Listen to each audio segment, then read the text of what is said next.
jogou mais o vídeo da sincronia skateboard. Então hoje eu vou mostrar o unboxing do tênis novo. Mas antes eu vou falar outra coisa. O tênis que eu uso para andar de skate é esse aqui, ó. Sempre usei ele para andar de skate.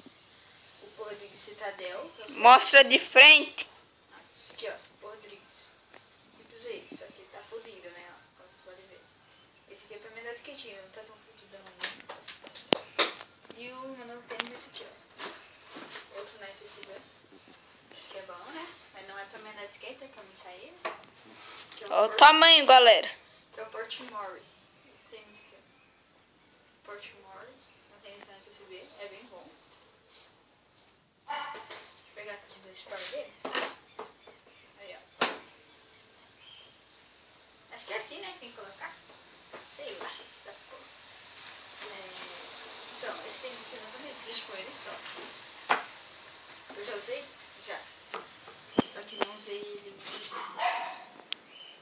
Acho que só uma vez só que eu usei, né? Então é um tênis para passeio.